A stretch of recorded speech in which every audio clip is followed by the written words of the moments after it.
Hi, my name is Dr. Ray Arensdorf, and I'm going to be demonstrating two of the methods that I use here in my office to adjust patients. The first method that I'm going to demonstrate is the Activator methods of chiropractic. It's a low-force adjusting tool and method that uses a spring-loaded hammer to cause the vertebrae to move. The interesting thing about this is that we don't have to twist, turn, and then cause a pop at the segment that we're trying to adjust. Here's a demonstration. This is the Activator methods tool. I'm going to find the vertebral segment that I want to adjust.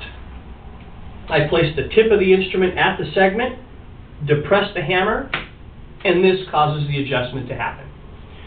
Now I'm going to demonstrate what many people think of as the chiropractic adjustment that happens in most chiropractors' office, and that is a manual adjustment. We're going to adjust the same segment just so you can see the difference between the two methods.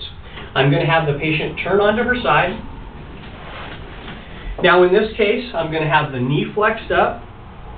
I'm going to induce a little bit of rotation. And what I'm doing by this patient positioning is locking out vertebral segments above and or below the spot that I want to adjust. I'll take a contact at the same level I did before, and then I'll put a force into the spine using a little body weight and a little drop. Just like that. Both methods of chiropractic are safe and effective.